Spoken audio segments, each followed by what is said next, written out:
Okay, we're good, Sue.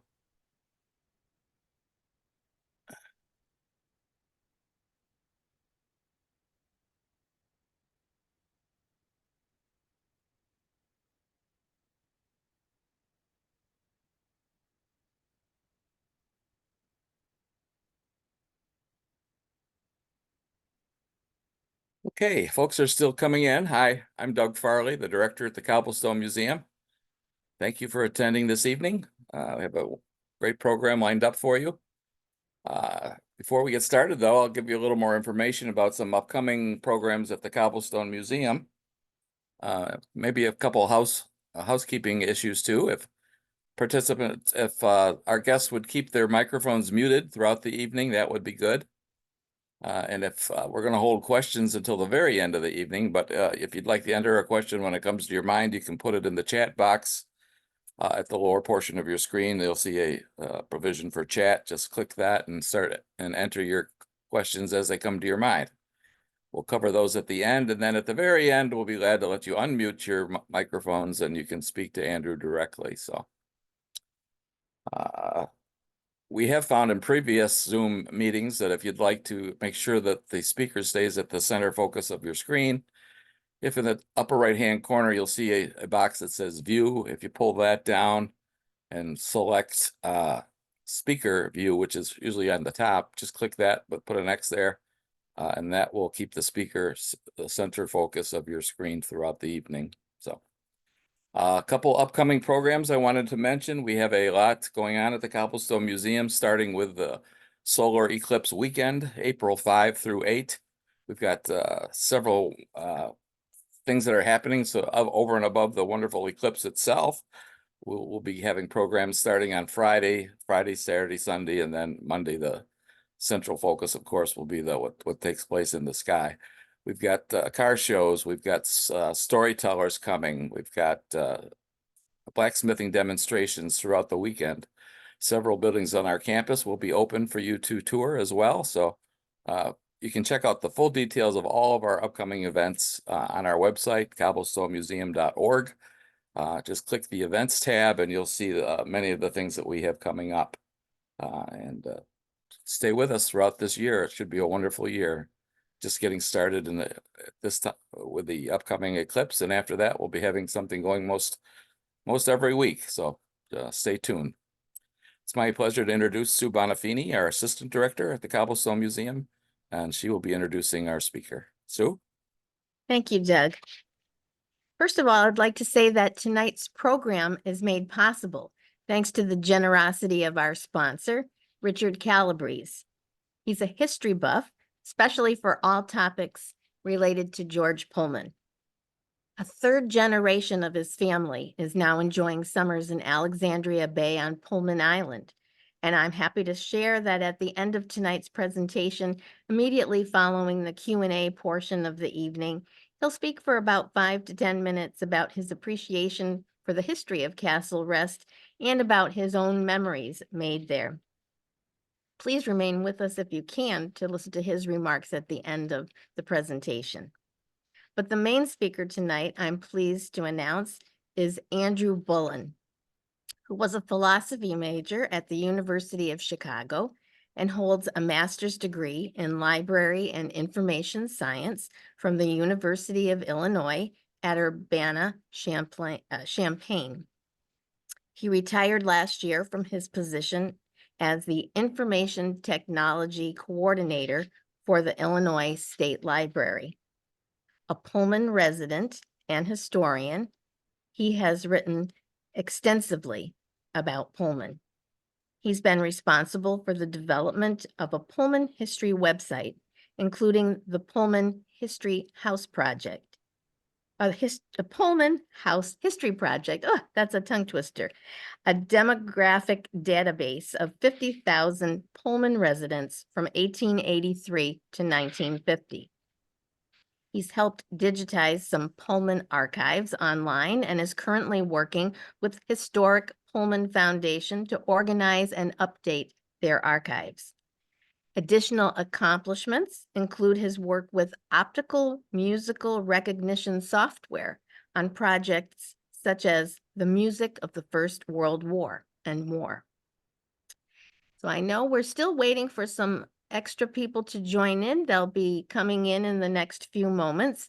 Everyone is asked to please have your microphone muted to avert any background noise. Although Andrew doesn't mind being interrupted as he's speaking, as Doug said, we find it easier if you hold your questions, write down anything that comes to mind, or drop them into the chat box, and we'll discuss them at the end of Andrew's presentation. So one thing I did forget to mention in my remarks was that we're making a recording this evening. Thank you, Andrew, for that ability for us to make a recording. And the recording, the video and audio recording, will be available to anyone that would like to see it after the presentation as well. So if you missed something this evening and you'd like to see it again, you can contact us. We'll be glad to send you a link. And if you know anyone else who missed it and would like to see it, just send them to our website where they can receive the link. And if you are camera shy and don't like being recorded, you can just keep your camera shut off during the recorded portion, which has already begun. All right, so without further delay, Andrew, you may begin. Thank you very much, Sue. I am talking to you from the Historic Pullman Foundation archives. I'm happy to be in this room surrounded by all kinds of archives of the Pullman Company and the Pullman Town. We're going to talk today about Pullman, and that's George Pullman and Pullman cars and the town and neighborhood of Pullman and the people of Pullman, and finally things like the Pullman strike. So we got a lot of territory to get through, and off we go.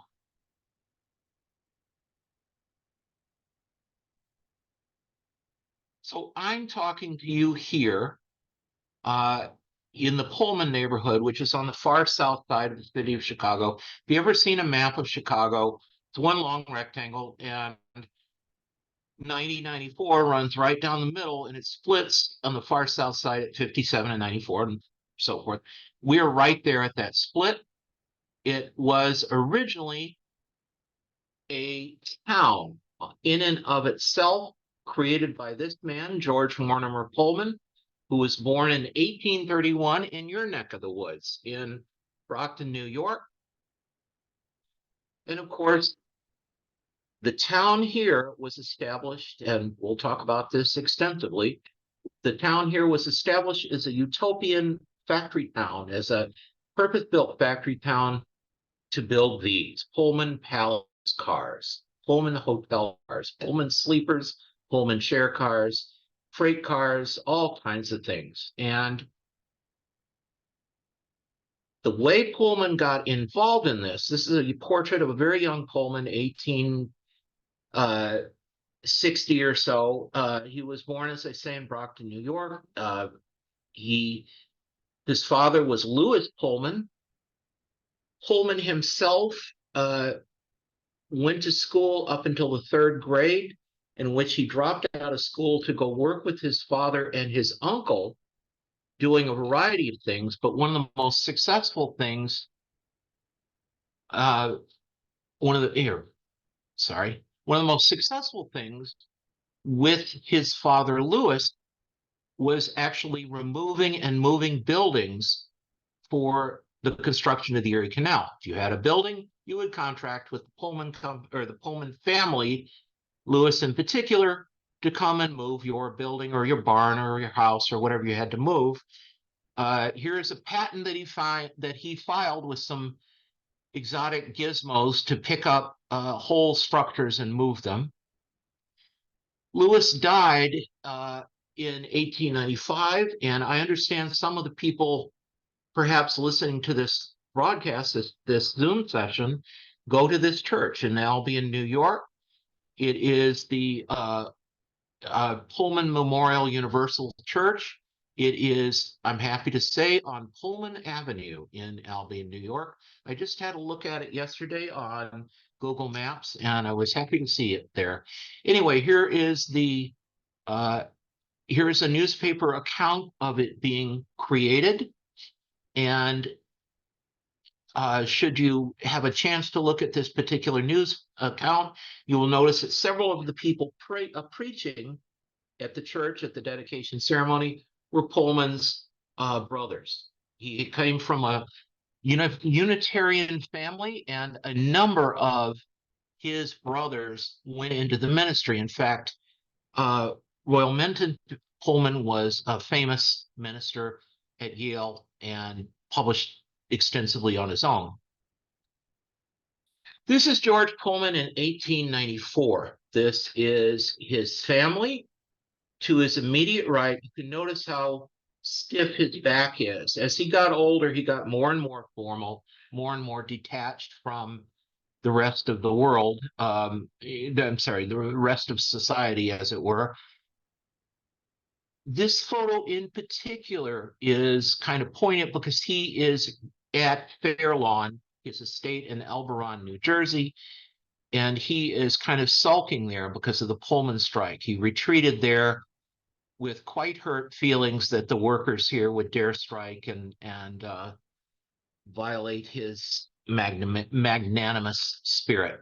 But anyway, to his immediate right, off of his right hand, is Florence Pullman, his eldest daughter, born the year later as the girl immediately down to her left. That's Harriet Pullman. Florence Pullman was his favorite child by far. He told her once that you are the only person I can get along with, which is kind of wow. Anyway, Florence went on to marry the governor of the state of Illinois, Frank Loudon, and had a child, and that was the only member of the Pullman family that had any kind of offspring. Harriet, below her, went off to California and married and did not have any children. To Harriet's immediate right is George Jr., and to her immediate left is Walter. Both of them died before they were 30 of, shall we say, riotous living. Walter was also known as Sanger Pullman, and they were at one point cut out of their father's will because of their wild living. They traded women back and forth and so forth. George died of problems with alcohol. Walter got thrown from a buggy. Here is a younger shot of them at a place we're going to talk about later with Mr. Calabrese. This is the family, probably 1885 or so, and they're at Castle Rest, which is, again, in your part of the world, in Thousand Islands, and you will see pretty much the same thing. To his immediate right, George's right, is his wife Harriet. Then there's Florence and a young Hattie sitting down on the lower steps, and then the twins, Walter and George Jr. This is the modest estate in Elberon, New Jersey, that he went to retreat at. It is still, I believe, there. It was described, I swear to you, as a cottage. This is not quite the cottage that I envisioned, but there it is. The Pullmans lived at this residence in Chicago. They did not live in my neighborhood. They lived in kind of Millionaire's Row up about 20th Street in Chicago, just immediately south of downtown. And they had the largest house on the block. When Mrs. Pullman died in 1910, I believe, her will stipulated that this house be razed to the ground. So unfortunately, none of this house remains. We in the Historic Pullman Foundation archives here have architectural fragments of this house, but alas, and some pieces of furniture, but alas, it is long gone. It was quite an establishment. And it was, as I say, the largest and grandest house in this Millionaire's Row in Chicago. As I said, the boys, the twins, met with a difficult end, shall we say. This is an article from a newspaper where George has run off with a married woman, and the husband is, oh my goodness, it's all kinds of scandals. But they were in the newspaper time and time again for various and sundry scandals. before all that, before the family, before the scandals, before the wealth, George Pullman, as a young man, remember he had his experience with helping his father move structures out of the way of the Erie Canal. He came to Chicago uh, because the city of Chicago was actually raising the buildings to put the sewer system directly on the existing roads, and then they would backfill. So if you've ever been to the city, there are neighborhoods where you can see this happened, where you look down in a well, and there is what was at one point the first floor, but it's been then filled in. The street was filled in, and now became the basement. Anyway, here he is moving his firm, the engineering partners, moving a hotel called the Briggs House, and supposedly you can see the people in the balcony. Supposedly nobody had to move. There was not a glass broken. People continued with their meals. Basically, it was like the house. The structure was raised 8 feet, and nobody thought anything of it. So it was kind of interesting. Here's a lovely a lovely print of an entire block, an entire office block in Chicago that the Pullman and Moore, along with Eli and Smith and Brown and Hollingsworth, contractors moved it simultaneously. Imagine moving an entire city block all at one fell swoop. About 2/3 of about 1/3 from the left, you will notice the headquarters of P.T. Barnum was there at one point. From Chicago, Pullman went off to the Colorado mining fields and made money, really the only way you could make money back then during the Colorado Gold Rush, which was to sell stuff to other miners. This is the Pullman House. It is basically where the Coors Brewery is. The Coors Brewery yard is the lawn there. And the Pullman House was a stable, and it was an assay house, and it was a general merchandise store, and it was a hotel. It did all kinds of things for miners, and George made quite a bit of money doing that. Now, traipsing back and forth through the country, Pullman was subject to the primitive, frankly, rail system and accommodations that were present then.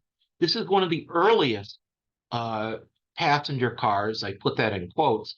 During the day, people would just sit on these cushions, and at night, the sleeper car, the car that this was at, would pull up near an inn. The women would go out and stay in the inn. The women and children would go stay in the inn, and the men would basically roll up a coat and go to sleep on these rather hard wooden benches. It didn't get much better. Here's an early sleeper, and you can see it's jam-packed with people. People are it's utter chaos, trying to sleep on a seat with a rolled up, cloak or whatever you have. Put your hat over your eyes. It's dark, it's dirty, it's dangerous. Women and children are exposed to whatever. Pullman saw this as a business opportunity and convinced a number of backers to back what was called the Pullman Palace Car Company. And the Pullman Palace Car Company made basically hotel cars. He made a much better system, a much more comfortable system. And he had the clever business idea of basically leasing the cars to the train companies, so that the train company would sell a ticket, the Pullman company would have a surcharge on top of it. So the railroad company would not have to maintain these things. The Pullman company would maintain it, would book the tickets, would change the sheets, would do all that stuff. All the railroad company had to do was offer Pullman service to its customers, and they would pay an extra bit of money. And this is what the interior of one of those earlier, about 1885, 1890 sleeper cars look like. It's far more comfortable and far more elegant than the previous, car with the guys sleeping with rolled up coats and stuff like that. One of the great innovations of a Pullman car was this clerestory road that ran up at the top, which let in light, which meant at 2 o'clock in the morning, if you had to go up and go to the bathroom, there was light. There was at least moonlight or starlight coming in, and it wasn't quite so dark and dangerous and crowded. And there were indoor bathrooms on this, a male and a female. It was safe. You could take your wife and your children on these voyages and not have to worry about, sketchy characters and all that kind of stuff. Here's how the system worked. The top, let's see, this top row that you can see here would fold down, create a bump. The seats would kind of come together with the middle bit, and you'd have two bumps. There was a reading light, as you can see this lady's reading, and there was space for your toothbrush and so forth. And this was the height of travel. It was comfortable, it was safe, it was clean, it was secure. Pullman got a huge boost from his rather active participation in the Indiana and Illinois legs of the Lincoln funeral train procession. He offered to have, now this is not a Pullman car, but he offered to let 2 or 3 Pullman cars be part of the contest to transport dignitaries along with it. And as people viewed the President Lincoln's body in situ at the various stops that it made along the way, they also happened to see all these luxurious cars that Pullman provided. It was quite a PR boost at the time. Here's an early Pullman car. It's from 1870. This is, you can see at the top, Pullman's Palace drawing room and sleeping car. You probably know what colors, or we probably know what color that is. It is a brown and gold that was at one point supposedly adopted by a up-and-coming parcel service called United Parcel Service. And the brown and gold was supposed to connote to people that it was associated with Pullman Company. This might be apocryphal, but that would have been the colors of this particular coach. Pullman was able to rent space in Detroit and produce a number of cars, and his business model of leasing it. On the strength of that, you can see PPCC, Pullman Palace Car Company. You've got a skilled worker making these beautiful cars. Here's George Pullman, a photo of him in the background with this white hat on. The power and strength of the Pullman name. This slide's a bit out of order here, but the power and strength of the Pullman name was such and is such that other people, and remember I was talking about the UPS brown and gold, other people glommed onto it. This particular aircraft, a not particularly effective or inspirational aircraft in the mid-20s, is the Bristol Pullman. Mercedes-Benz still to this day in Europe makes a badge car called a Pullman. There are any number of instances of the word Pullman meaning luxurious travel. It's come to mean something like Band-Aid or Xerox or Scotch Tape, a company thing that has come to represent an entire genre of travel. So George Pullman, on the strength of that Detroit, the success of that Detroit company, hired this man. This is a man named Solon Spencer Beeman, a young up-and-coming architect. At the time, here he is older, of course, but At the time, he was 26, and what he asked Mr. Beeman to do, along with this man, Nathan Barrett, who was a landscape architect, he got the two of these guys to design a factory town here on the south side of the city of Chicago. This is a photograph from November of 1980, or 1880, a rather cold winter. And this is finishing up the production of the Pullman factory building. And here is a shot of the factory complex about 1890. Way off in the distance is 55th Hyde Park, basically, the tail end of quote unquote civilized Chicago. All the rest of this is farmland between his idyllic utopian village that he created, this factory town, and the evils and perils of the city of Chicago. If you can imagine, this whole thing has been set up as kind of a mechanism for selling cars. You would come down on that Illinois Central track to this train station, get off, and if you can imagine your 19th century mind being blown away with the order and beauty and layout of this factory complex. And in fact, it was a major tourist attraction throughout the early years of its existence. Here's that train station from a different view. You would get off on that on the far right side. Here's a shopping mall we'll talk about briefly. These lovely sculpted, laid out landscapes for people. Here is the Hotel Florence, named after, it's on Florence Boulevard. It's of course named after his eldest child. This is a shopping mall, basically. It's called the Arcade Building, and here's that train station.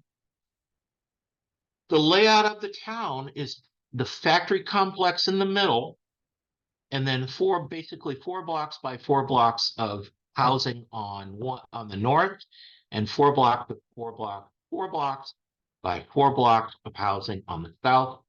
I'm speaking to you roughly from here. This is the shot of the factory complex itself. You'll notice that there's no outward appearance of factory stuff. There's no assembly stuff. It's just this park-like setting. This is one of the main features that Nathan Barrett, that landscape architect, brought to the system. All of this was run downtown. If you've ever been to the city of Chicago, the Art Institute, there was a building right across the street from the Art Institute where the main,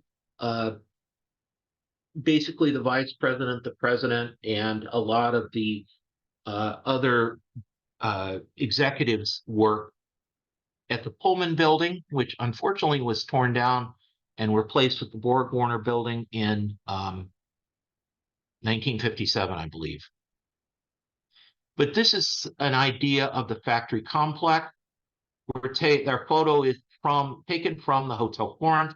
We're looking directly at the factory complex, and then the assembly buildings. Basically, the cars would be assembled in a assembly line fashion using this system. They would go in one door, have something done to it. It would come out on this trolley system, go to the next door, get shoved into the door and the factory bit there, have something else done to it, and so forth. And it would go through, as you can see, 3 whole avenues of assembly. You can see in the middle here, just through the trees, the system that pushes the assembly cars through. All of it was powered by this, which is the Corliss steam engine. Pullman saw this at the Philadelphia Exposition and paid it and bought it sight unseen, or with just one vision of it. This magnificent machine, you can see how big it is by the by the scale of the ladder. This magnificent machine ran the entire factory complex, and the heat from this thing also powered the public buildings that were near the factory complex. And the way the machine worked was it powered long series of belts and sub belts and pulleys and all kinds of gearing system throughout this enormous factory complex. This is the building where the Corliss engine was housed. Next to it is the water tower, which is exactly that. It was the water tower.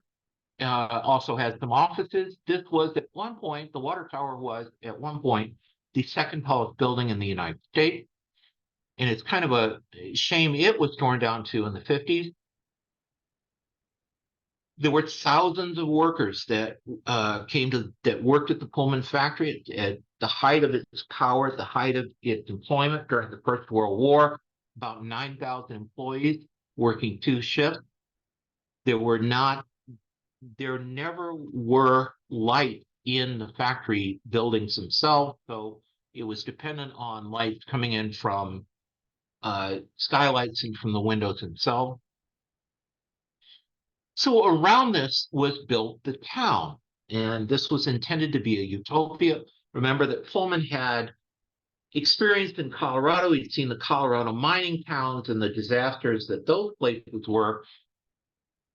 His model town, his utopia, was intended to take people away from the evils of the city. This was the city of, this wild city that was Chicago at the time. And also, you were not paid in company. So he'd seen the Colorado mining town. You were not paid in script. You were paid in U.S. currency. It was to his mind, a much cleaner system and a much fairer system. This is the arcade park. It's right across the street from that indoor shopping mall, which we'll look at a little bit more. Greenstone Church is here. The Greenstone Church was open to any denomination as long as you could afford it. So for instance, the Catholics would say have it from 9 to 10, and the Baptists would have it from 10 to 11, and the Methodists from 11 to 12. But no denomination could afford it by themselves, so it kind of drifted along until the Methodists took it over in 1909. This is the inside of the church. The organ is on the registry, and I didn't know this existed, but there is a registry of historic organs, and this is one of 10 of this type of organs left in the world. The decoration of this structure and other public structures was done by a man named Hewson Hawley, who was a famous interior decorator at the time and did Madison Square Theater. This is the arcade building, and the arcade building, as I keep mumbling at you, was the indoor shopping mall. It was rental space. Basically, it was an arcade. The interior was this very light, elegant structure with shops that were rented to merchants. Here's, for instance, the millinery shop. This is the north end of the complex. There was a bank in there. Again, Pullman paid people in U.S. currency. They were encouraged to bank here, and they were also encouraged to pay their rent, because none of the buildings in Pullman were available for purchase. You rented from the Pullman company. You did not own a Pullman house. It wasn't until 1910 or so that the company was forced to divest itself of you could either be a town or you could be a company, according to the Supreme Court, and private people could buy the houses. So this is the Pullman Theater. It's a small theater in the arcade building. It opened great acclaim in its time, but unfortunately, 2 things doomed it, and it closed by 1905. It closed. The backstage was not very deep, so they couldn't have big productions. They couldn't have up and coming vaudeville productions, but also in the wake of the Iroquois Theater fire in downtown Chicago in 1903, there was not proper fire exits for this, so they sadly closed it. I love the structure. All the decoration was done by our friend Houston Hawley, that interior decorator. There was also a library in the arcade building. Again, decorations done by Houston Hawley. The structure was mahogany. These bookshelves were mahogany. There was a subscription library that working people could pay money to. It was unfortunately expensive enough that not a lot of working people, working men or women, actually paid to join it, except for upper management. This is the photograph from about 1915, 1916 with the last of the librarians in this library before the collection got moved, I believe, to the Chicago Public Library branch. And my fellow librarian, Bertha Ludlam, great librarian. The Hotel Florence, again, on Florence Boulevard, named after the favorite child. You would get off on that train station. You would come probably gasping and wheezing. The hotel was built before elevators were really invented, were really a standard thing. And the first floor of this is the dining space, but the second floor is the best floor because you wouldn't have to go up so high. You wouldn't have to carry your luggage up so high. And then so that's first class accommodations on the second floor. The third floor had second class accommodations, and the third class accommodations were way up in the third and the fourth floor through these tiny little rooms that were up there. And the furniture of the hotel mirrored the class structure. So there was cherry furniture on the first floor. I'm sorry, cherry furniture on the second floor, maple furniture on the third floor, and then pine furniture on the fourth floor. Stables, the stable building, you were not allowed to own your own horse or carriage. It had to be stabled here in the building. It's basically right across the street from the arcade building. It was a Pullman school, of course, encouraged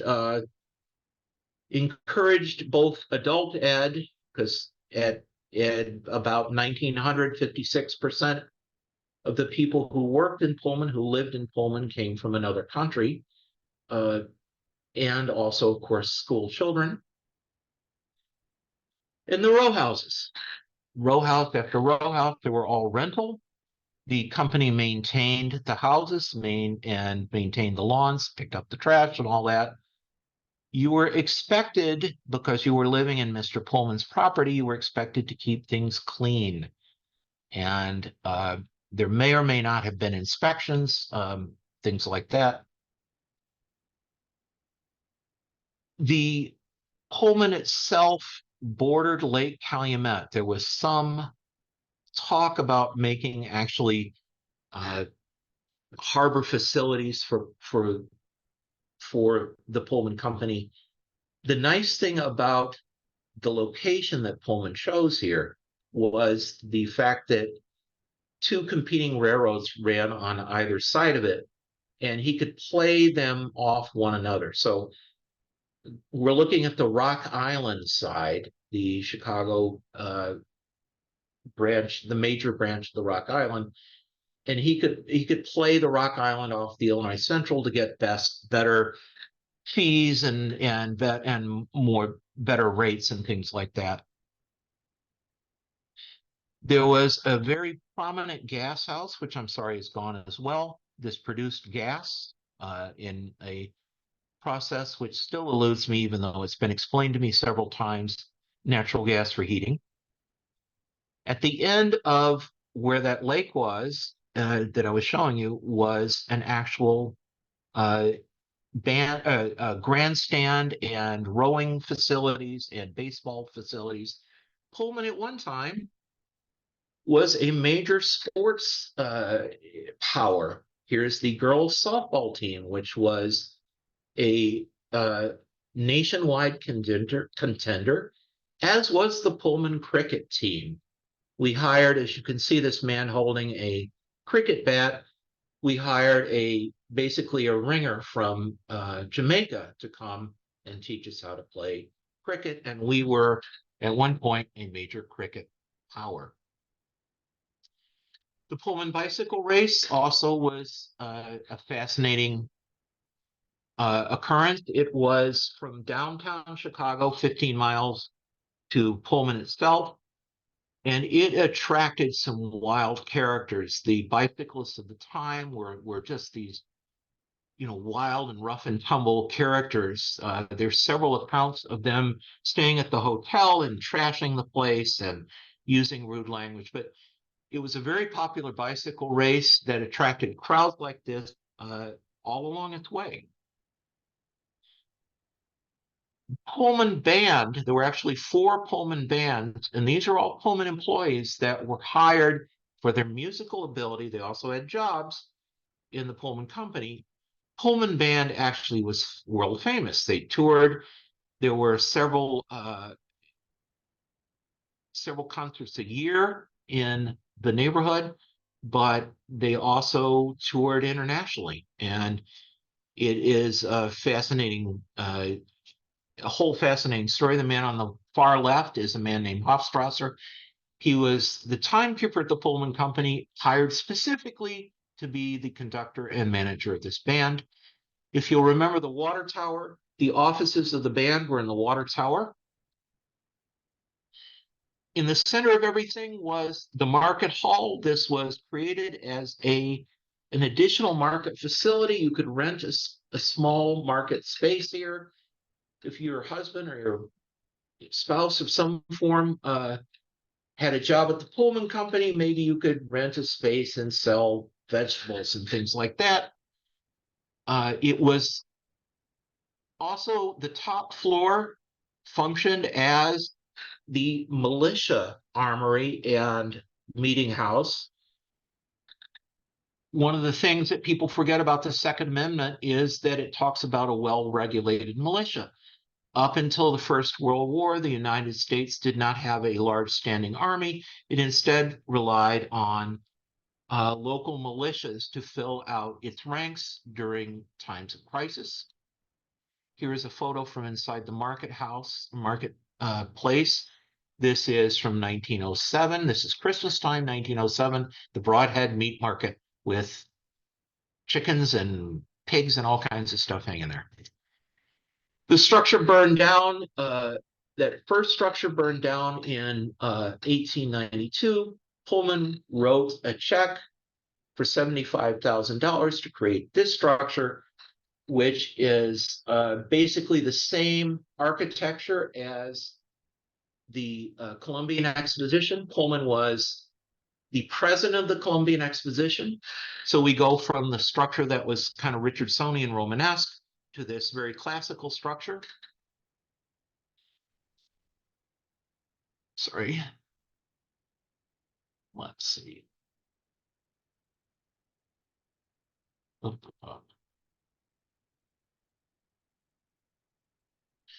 So we have been able to take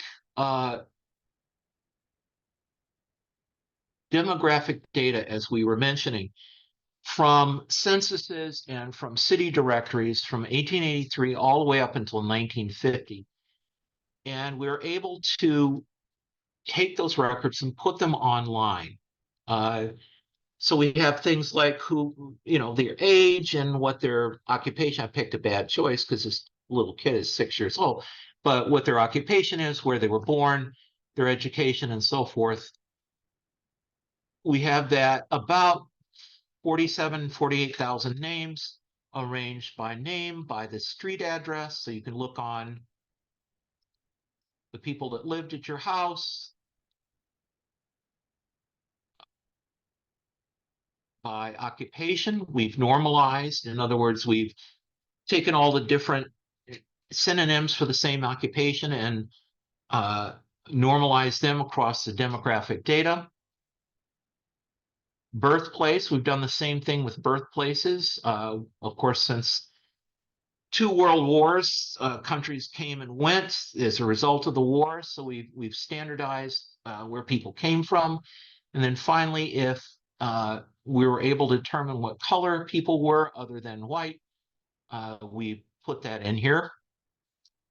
We were able to take this data, which I'm quite proud of. We were able to take this data and make a course where these students at DePaul University, combined with local residents, were able to craft house history. So they took that demographic data and they explored the people that lived in these houses and said, this person was born here and they came over on this ship and this was their occupation and things like that, and presented it as a method for creating these house histories, but also as a house history. And I hope to expand this project more. As I said, Pullman was the president of the Columbian Exposition. Here is the transportation hall of the Columbian Exposition. And right down the middle is the Pullman Palace car display. 1893 Columbian Exposition here in Chicago. 1894, as a result of the Panic of 1893, Pullman did not cut rent, but laid off people and reduced wages. And there was a Pullman strike, the famous Pullman strike. If you know anything about Pullman, you've probably heard of the Pullman strike of 1894. A man named Eugene Debs with the American Railway Union sought to make it a nationwide strike, and in fact it was. This photo is from Chicago.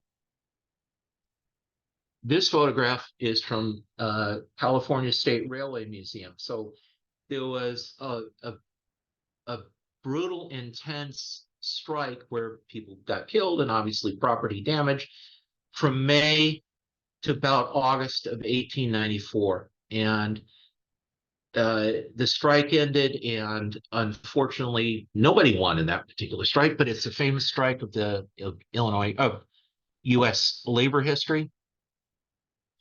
Pullman died not much later than that in 1897. Supposedly, Pullman is buried under 10 feet of concrete and rails so that no one can dig up his body. Nelson Algren, the famous newspaper person, said that they buried him that way because his relatives wanted to make sure he didn't come back from the dead. The second president of the Pullman Company was Robert Todd Lincoln, who managed to steer the Pullman Company from basically being a utopia and this, or utopian community, and this dream that Pullman had into what became the modern transportation company that the Pullman Company ended. And of course, the company didn't end when Pullman died in 1897. It kept going right along until 1982, when the last car came out. This is a photograph from the 1933 Century of Progress here in the city. As cars started to take, and airplanes started to take over the business of transcontinental railway and railway services, the service both grew and had to expand its attraction for people. So one of the tractors of it was, for instance, this is card night and a band playing in the back, and you've got bridge night, you've got dances being held on Pullman train. Kind of fascinating. The story of Pullman also includes, of course, one of the epic and major stories of African American history in the United States, which is the rise of the Pullman Porter. The second largest employer of African Americans in the 19th century was the Pullman, was railways and railroad companies, and it was considered a very prestigious job. It was at one point a major pathway to middle class life for African Americans. and it was a point of pride for African Americans, and in a heavily segregated and heavily racially divided world. One of those Pullman porters was the grandfather of Michelle Obama. This is a famous photo of Pullman Porter taken in 1943 in Chicago. This is also from the same era. Pullman porters worked long and hard. It was 10 to 15 hours a day. You were constantly on call. It was not a lot of money. And it was Robert Todd Lincoln, while stabilizing the company, forced Pullman porters to rely increasingly on tips. And that presented a great deal of dissatisfaction, a great deal of conflict with people, as we're experiencing now in our day and age with tipping culture. You will have seen Pullman, and I'm conscious of our time, so I'm making sure I don't go on too much. But you will have seen Pullman, my friends, in several movies. This, for instance, is The Package. I believe it was Tommy Lee Jones's first big movie with Gene Hackman, 1986. This is The Polar Express. Now that you've seen Santa's Village and the Polar Express, you will notice that it is the Pullman factory complex. The reason being that Robert Zemeckis was born in the neighborhood next to ours and was a great admirer of the structure. The Untouchables was filmed here, the one with Kevin Costner and Sean Connery. And finally, The Road to Perdition, filmed at the Pullman Company, and they were here for months and months and months. It was quite a production. 1998, a homeless man listened to the voices in his head and set the structure afire. And the structure was the fire was a 5-alarm fire that almost completely destroyed the clock tower, leaving it in this ruin. However, in 2003 through 2006, the Department of Transportation came up with money to actually restore the building and restore the clock tower because of the historical significance of structure and of the Pullman Company. In 2015, the President of the United States, Barack Hussein Obama, whose wife, as I said, grandfather was a Pullman porter, made this a national monument. It is essentially a national park here in Pullman. And this is the Pullman National Monument and State Historic Site. It is the only national park, basically, in the state of Illinois, or in the city of Chicago, and one of two, I believe, in the state of Illinois. We have park rangers. We have all kinds of lovely facilities going on there, all kinds of events. We too are going to have a eclipse viewing in this ground. They work very closely with the structure, with the archives that I'm sitting at. Pullman has touched your part of the world as well, and we're going to hear from Mr. Calabrese about his reminiscences of this.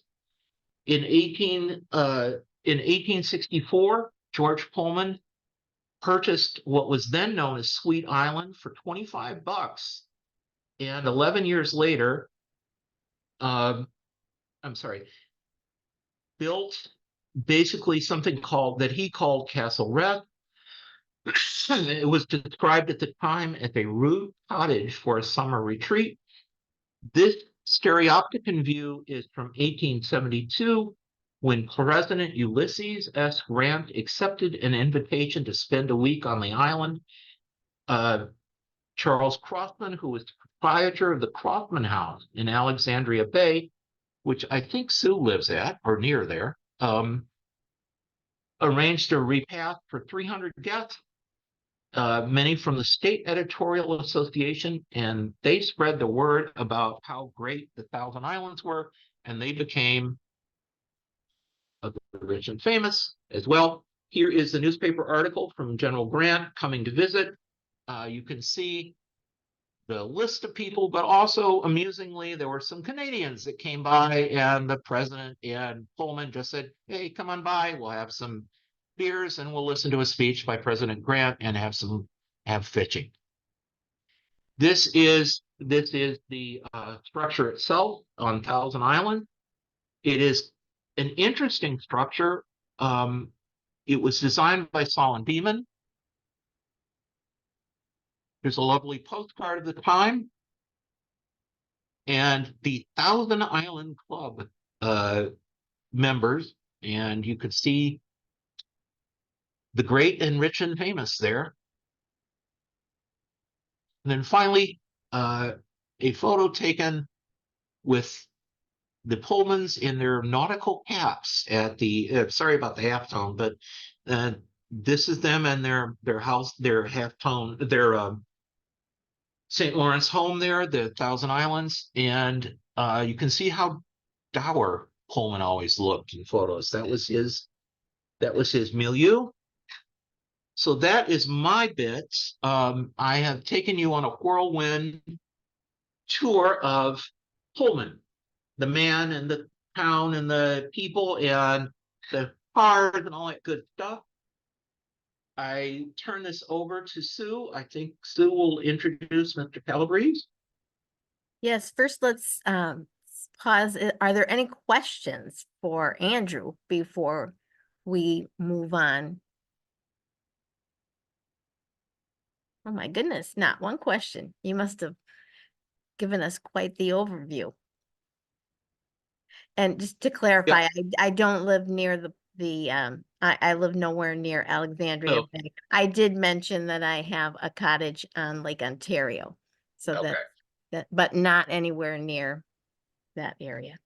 All right, well, if there are no questions right at the moment, then let's let Rich Calabrese speak, and we'd love to hear what you have to say as well. We're glad you're with us. You can unmute when you're ready.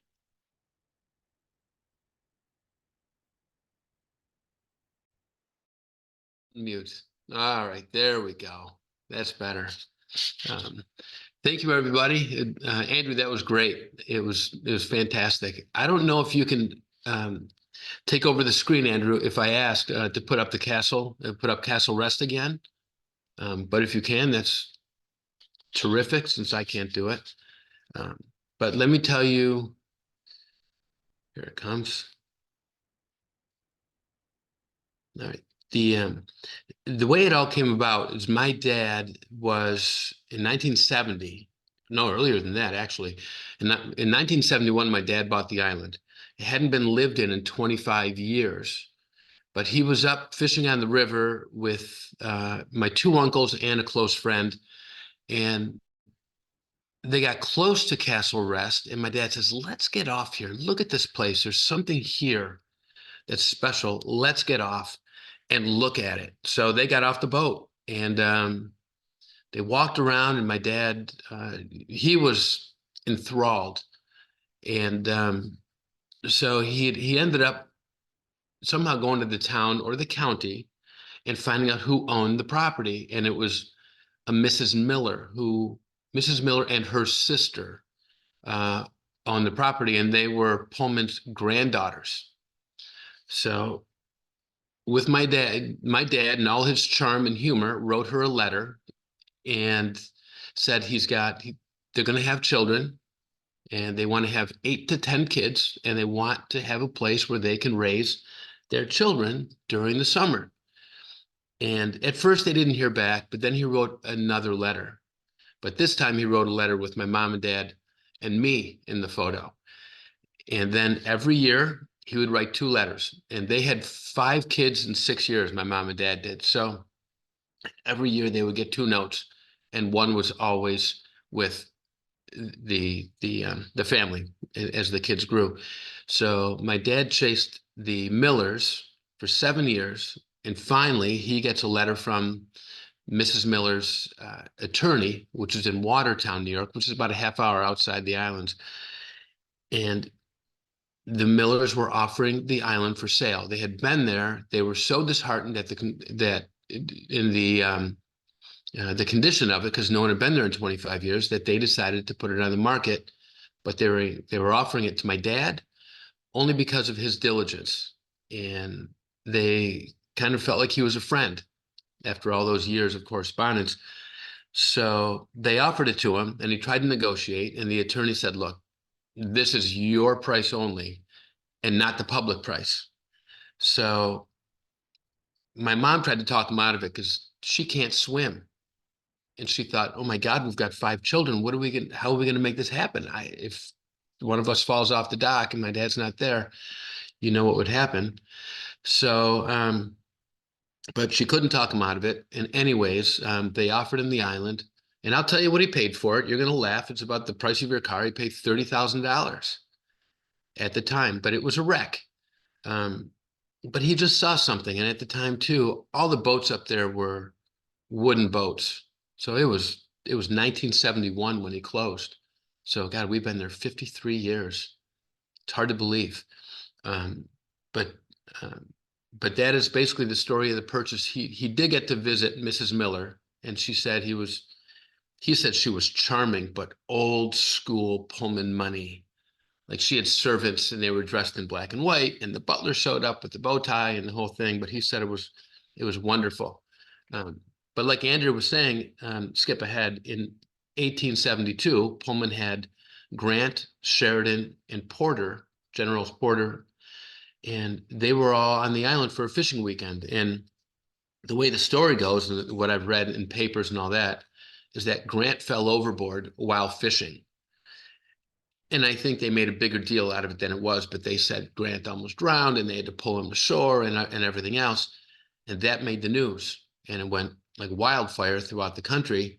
And I think that's what started the Thousand Islands, because they thought, geez, Grant and Sheridan and Pullman and Porter, these men are no joke. What is there that would draw them to this region? And then the rush was on. All these other industrialists came and started building their houses. And it was spectacular back in those days. The old photos that you see they were dressed so beautifully when they dressed with class, not like nowadays, you know. But come to find out later on, some of the people that Frank Loudon and Pullman had at the island as guests were, other than Grant and Sheridan, I'm going to my cheat notes here because I'm a little nervous. I don't speak in public, but Teddy Roosevelt was there. They say Franklin Delano Roosevelt was there, but it's been written, but I don't know if he was there or not, only because he was crippled. But then again, you know, he had his staff that would push him. And at that point when he was there, they had wooden pathways. So conceivably he could have been there. But also Calvin Coolidge. So there's quite a bit of history on that island. And my friend, who's a history buff and should have been a professor, Brad, calls it hallowed ground. And I love that because it's a place that is not it's not public, and it's not like touring a house, say in Washington D.C., where there's 1 million tourists a year. So he calls it hallowed ground, which I love. But I wonder, because Andrew brought up the Thousand Islands Club, and back in 1906, it was the most exclusive club I've heard in the country, and I've also heard in the world, but I believe in the country, because in 1906 it was $100,000 as your first fee to get into the club. I mean, 100 grand back then is an extraordinary amount of money. I think it's 34 times what it would have been now, or 34. Our money now is 34 times more, so it would have been $3.5 million almost just to join the club. And Andrew, you showed the list of club members. I heard it had expanded. I don't know for sure, but guys like Rockefeller, Morgan, Carnegie, those are men that if they didn't belong, they would have at least have been guests. And this is after, of course, Pullman died. But yep, Dewey is there, and But anyways, with Loudon there, because of the ego of all these guys, not that it's changed any, nowadays, but the Thousand Islands Club is literally right behind us in this cove, and they probably all would have visited at one time or another. We just don't have proof. But Frank Loudon had a beautiful boat called Monitor, and it's 38 feet. It's a Hutchinson Boat Works is right across the river. And at the time, it was the longest private boat for anybody that Hutchinson ever made. And that's what he ran up and down the river with his guests. So I assume that Loudon probably went right to the back of the cove and picked up his guests and brought them to Castle Rest, which makes me wonder who was in that boat. Yeah, there's an old postcard.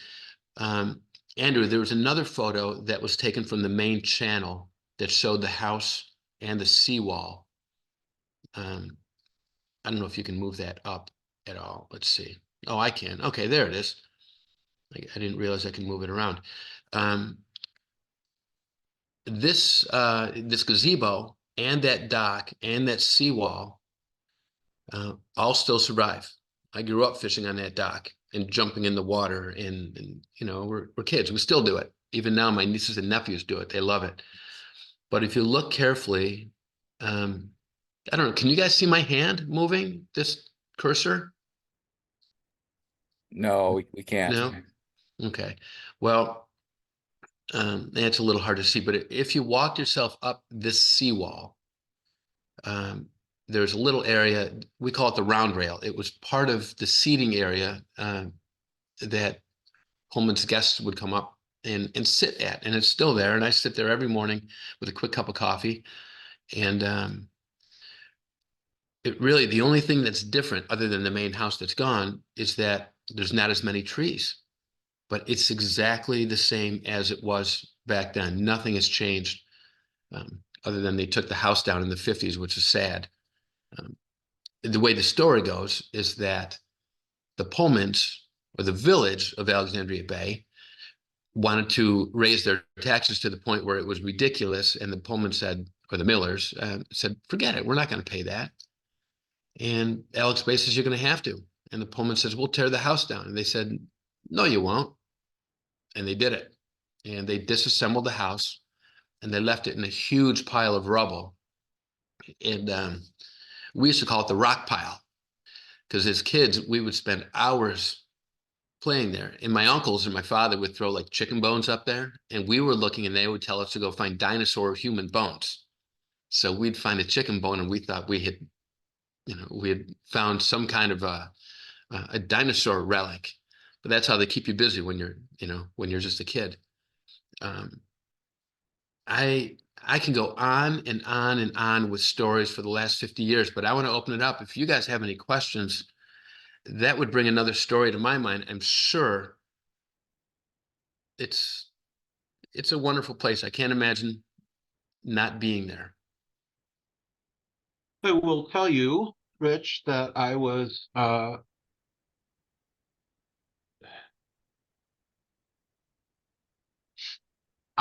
this is the first house that I lived in, and I bought this too. I too bought this from Mrs. Miller. Really? And this house was purchased for her chauffeur, and the house immediately to the right of it, adjoining the wall, was purchased for her hairdresser. So I am the last person. You and I are the last people to have purchased property from the Miller family. Wow. She had perished. She had died by that point, and it was her husband Warren Miller that was it. But anyway, there's my little claim to fame for sure. There you go. So I'm happy to say I'm joined by a very distinguished colleague of mine, Rebecca Conant, who is the what the heck's your title? She's a goddess of the HBF. Hi, I'm Rebecca. I'm the Director of Programs and Visitor Experience and volunteers. We do good stuff here. Yes, we do.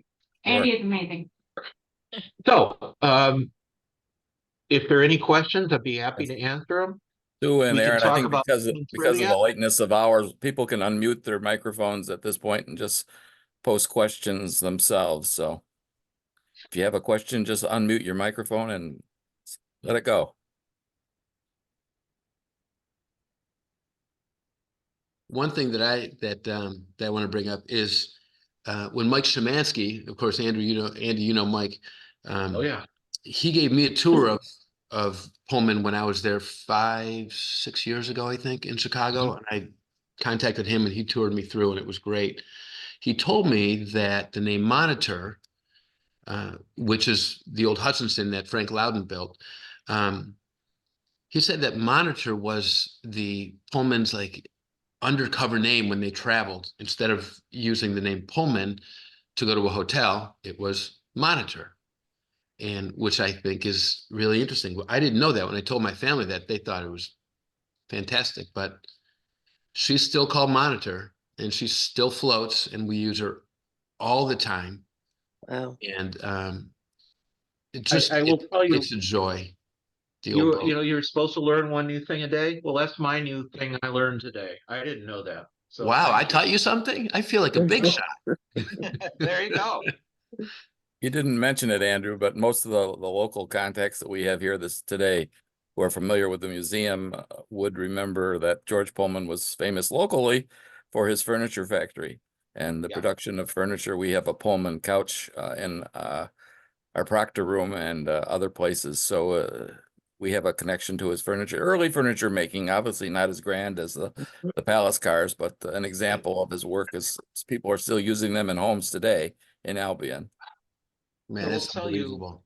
what is amazing to me and is the more you delve into Pullman history, the more connections, the deeper the hole goes.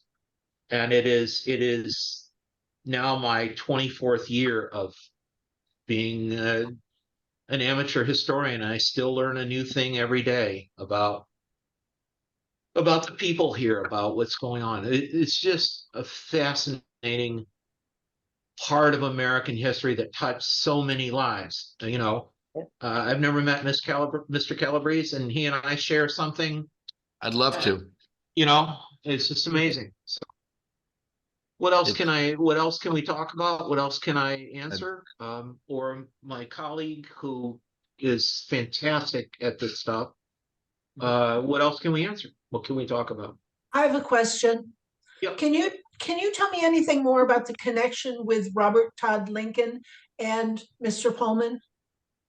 Robert Todd Lincoln was the second president of the Pullman Company. George was instrumental in the creation of the Republican Party, of the early Republican Party. He urged Abraham to run. He was, you know, Grant's friend. I mean, he was very involved in the Republican Party. He knew Robert Todd Lincoln from a very young age. They became, I wouldn't say friends, but they were certainly friendly towards one another. Robert Todd Lincoln was on the board of directors.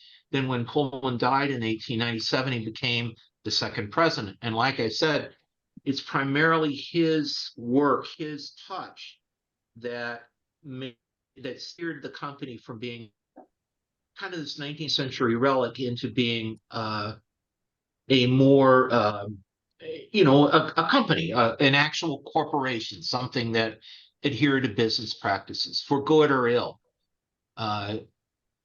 Robert Todd Lincoln was widely, despite the fact that his father had such a positive connection with the African Americans, Robert Todd Lincoln himself was somewhat, reviled because he's the one that reduced Pullman porters' wages because he expected their wages to be made up of tips.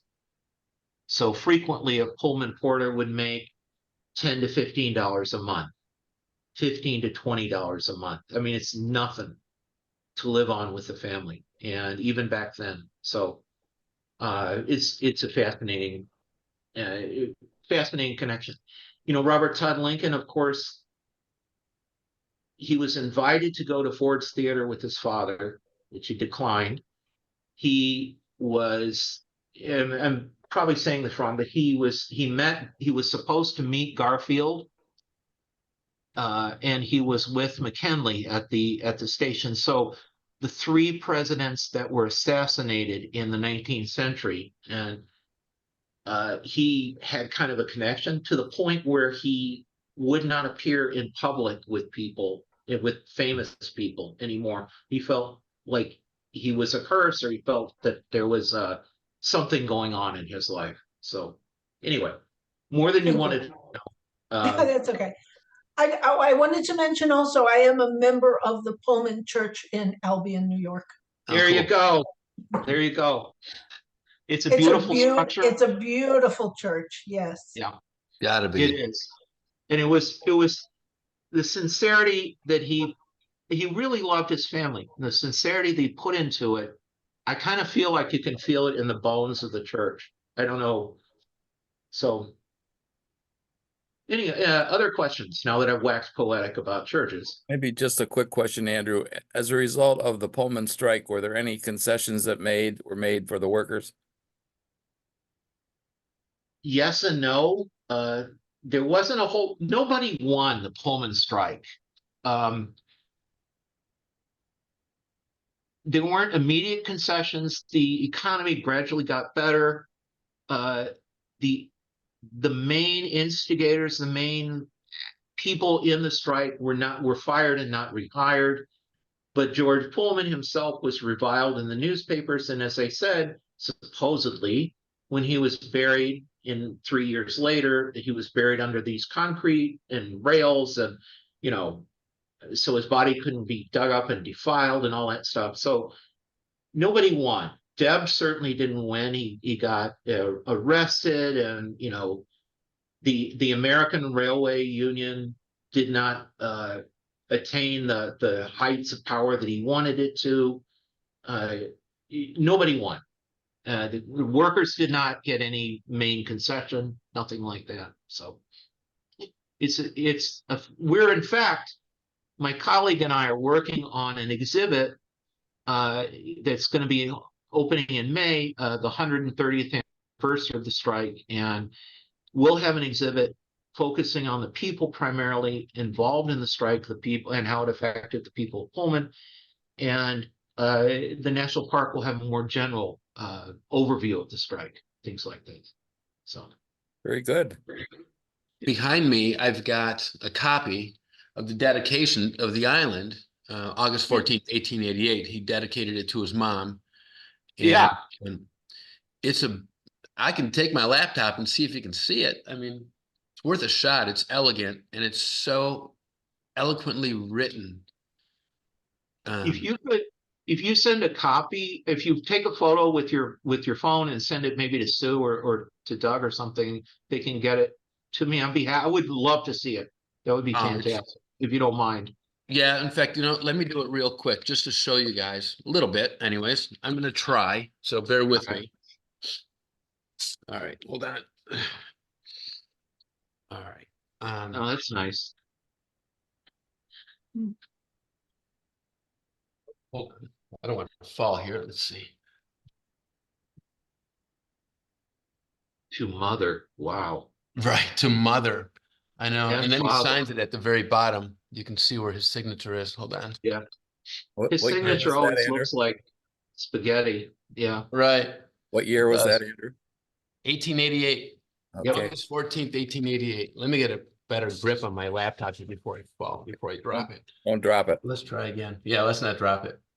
But right, to mother. And it's beautiful. He says that whenever she desires to gather her family, they shall show with affection. He's emphasizing love for mother, he says. It's just beautiful. And and I wish I'm glad I don't have the original copy, but this is as good as digital can get. But Was that in the house? was that no, a re- you know what? Someone, I think the Antique Boat Museum in the Thousand Islands has the original. Oh, And okay. but years ago, the man made a copy for my father, which was great. And he had it framed, and then I took it out of the frame. Well, I had someone professionally do it. Hold on a second. And then they digitized it, and I put it in this frame about 20 years ago. And That's amazing. I love to see it. It's just Yeah, I didn't know it was dedicated to his mom. I mean, that makes perfect sense. yeah, out of the affection and love that he had for her. I'm happy to take photos and text them to you or email or whatever. That'd be great. I'll do my best not to get glare. Okay. But Yeah. it's Since we're it's a brothers beautiful of Miller document. sales, you and me, so. Let's see. Let me plug in my speaker again so I can hear you better. Okay. All right. I had said, since you and I are brothers of Miller sales, so. Tim Miller is still around. It would be the Yeah. great granddaughter of Mrs. Miller. And when I was in Chicago 5 years ago, we got to hang out and we got to know each other. And so she's still around, and her mom is around. And Jean, what's Jean's last name? She's in my phone, but they're so interesting. And Jean had given my parents a list of purchases from Governor Loudon one summer when he was on the island. And the money they spent was it was just crazy. It was phenomenal, the money that they had. And they just spent it like it was like nothing. Like you and I wouldn't spend this kind of money for summer furniture, but they did it. And it was 100 years ago, or more. But they've got the originals, which I thought was very cool. And of course, they're taken care of. They're not just stuck in a drawer somewhere. But a lot of things, when Pullman's walked away and my dad bought it, they left everything there. They left two beautiful rowing sculls, or skiffs, they call them on the river. All the beautiful pots with the flowers, they're all still there. We still use them. We take care of them. And so much was original. They just closed the doors. I mean, that was it. They closed it. They walked away, and anything that was on the island has stayed. I think we'll give one more chance for anybody that still hasn't given a question, if you'd like to ask a question. And then we're going to draw this meeting to a close. I'd love to answer a question.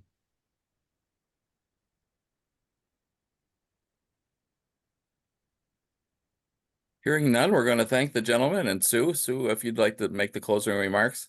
Yes, I'd like to thank both Rich and Andrew for a wonderful evening for all of our virtual audience. I wish there were more watching tonight. There were a lot of Yeah. conflicts for people who wanted to watch. So thank you so much, Andrew, for allowing us the ability to record it, because we know we're going to have many who are going to come in the week or two out asking us for a chance to view the recording.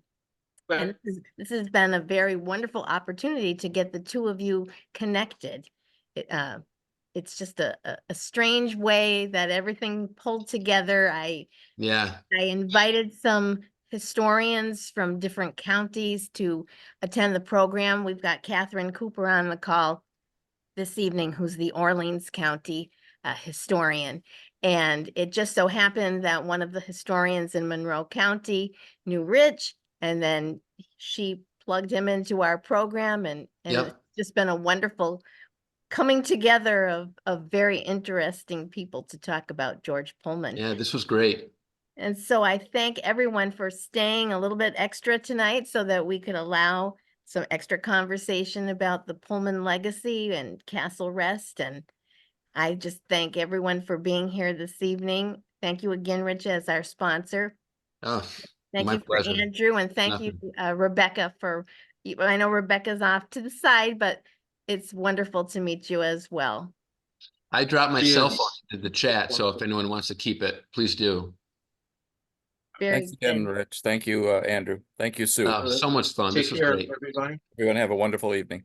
You too, everybody. Hope to see you this summer at the